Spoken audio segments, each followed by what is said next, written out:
here's where, when I went through 3 years of ex-gay therapy, one of the things they said is, oh, well, Joel, you know this. I suppose this is probably still true today. Ex-gay therapy or conversion therapy, reparative therapy, whatever you want to call it. What's the new one now? Reorientative or reintegrative, one of the two. Yeah. They just rename it. Every time it gets a bad rap, they rename it. And for the audio, I'm fucking rolling my eyes. Yeah. Mm-hmm. So it's, but one of the, of course, it's always, well, did you have an overbearing mother? Did you have an emotionally father, absentee father? Were you sexually abused? These are the reasons why you're gay. And but one of the things they told me was the first ex-gay counselor I saw. He said, "Joel, you have always you've never had a healthy relationship with other men that wasn't based on sex. You've sexualized all men." And there was a degree of truth in that, because I didn't know how to have a relationship with men. Mm-hmm. It wasn't all true, but there was a degree of truth in that. And he challenged me. He's like, you need to learn how to not prejudge people. Be real with people. Let them know what's going on in your world without saying, well, I can't because then they'll reject me. He's like, go ahead and choose some people to be real with, some men, so that you can start to experience what it likes to build a relationship with a man that's not based on sex, and that you're allowing to see the real you. So at that time, I had been like, well, this is my last hope, this ex-gay therapy stuff, so I'm going to have to give it my all. So I did that. I chose some people, some men in my life that I felt like, okay, here it goes. Mm-hmm. And I slowly started telling some men. Mm-hmm. And honestly, there were some bad experiences, but there were also a lot of really good experiences. And one of the first guys I told, he was just like, Joel, I am so sorry. I had no idea. How can I help? And, what can I do for you? Want to help? Yeah, but so the irony of this story is that ex-gay therapy thought by doing this, I would start building these these healthy relationships with men, and then that would reduce, I guess my homosexual desires. I don't really understand, but somehow it was going to change how I think about men. You would desexualize men for you. But what it did for me is it strengthened who I was. Because I started telling people, not being rejected by them, and going, after a while, I was like, but wait a minute. So now I'm telling these people what I thought was the very worst thing about me. Mm-hmm. This was the deepest, darkest, dirtiest secret. Mm-hmm. And they love me. So why is it that I need to change? That's where my brain started going. I'm like, I'm getting lost in this. Like, if people like me as I am, maybe I've just been hanging out with the wrong people. Yeah. And I just need to change who I hang out with. And so then I just started kind of going, okay, these people there in that category over there, you all stay over there. Right. And these people here, and I just started gathering around people who to find my tribe. Yeah, that are like, well, we don't care. Like, okay, cool. And so it had the exact opposite effect of what conversion therapy hoped for. Right. But I'm like, thank you. It's an unexpected gift. If that was your purpose, well then. There are the conversion therapy part that I thought about in our interview. I was like, this is going to be a little difficult for me. Yeah. It still is. I think you definitely have to have a daily pain management from it because I wake up every morning. I don't know how this is, but I wake up and I'm like, is this still real? I still wake up every morning with is this real? Am I right?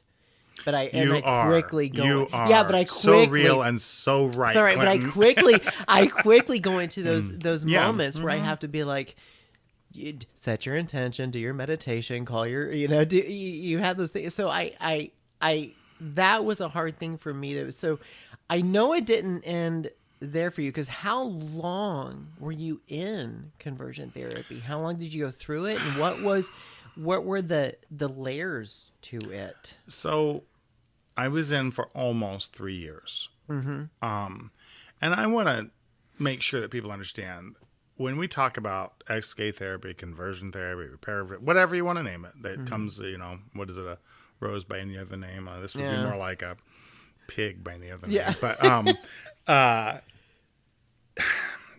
it's not based in any kind of science or psychology. Right.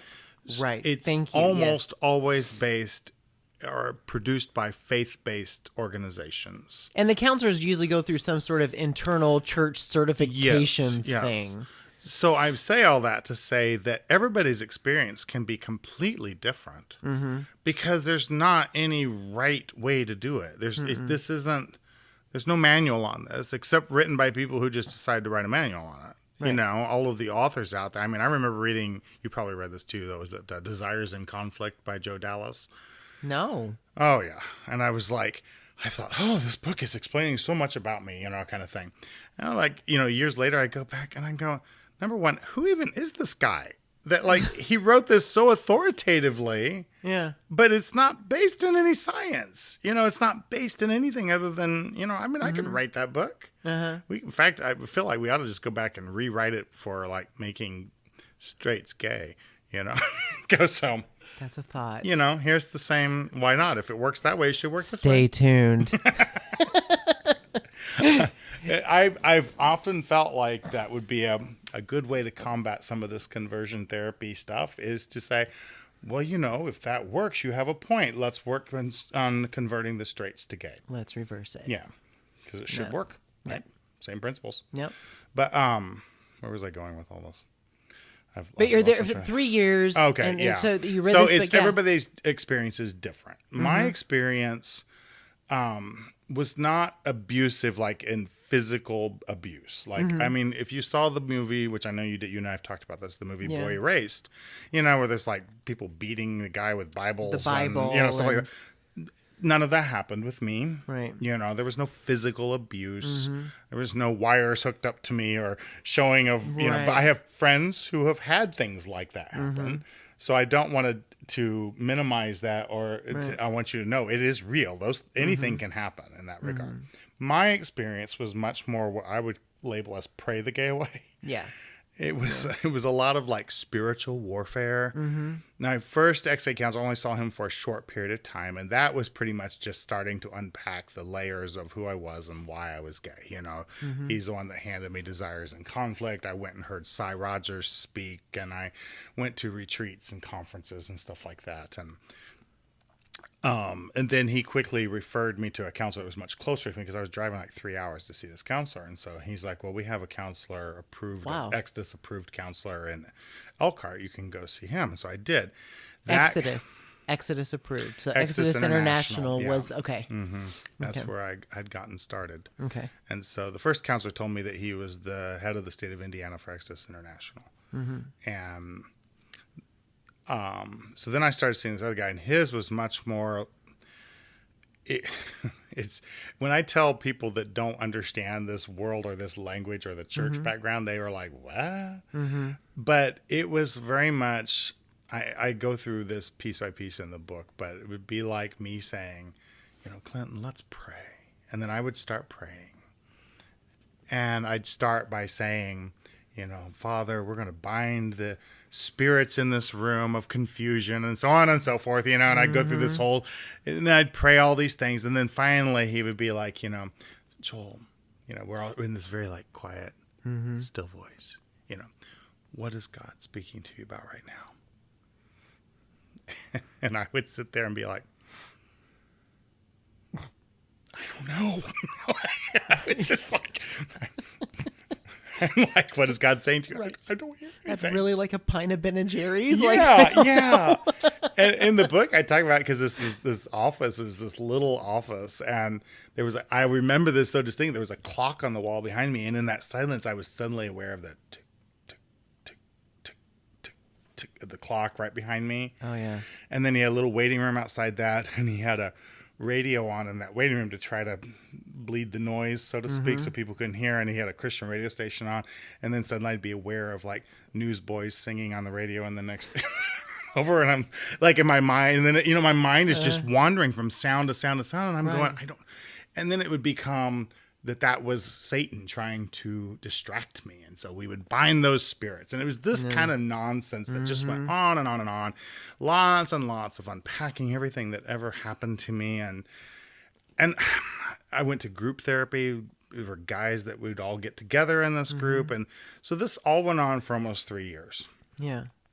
And I started going, I feel like I get towards the end of this. I'm like, if success, let's say it's a scale of 1 to 10.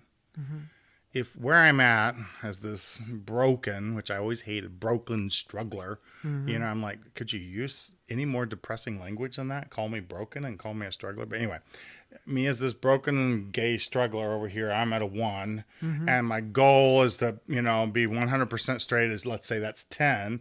After 3 years, I felt like I was at like 1.2, and I'm like, this isn't working. Like, I'm not getting any better. Right. Like, nothing's changing. And then I started looking around the men in the group, and I'm like, they're all just like me. Like, we would talk to each other outside of the group, and I'm like, they aren't any farther along than me. And I start, this was a turning point for me.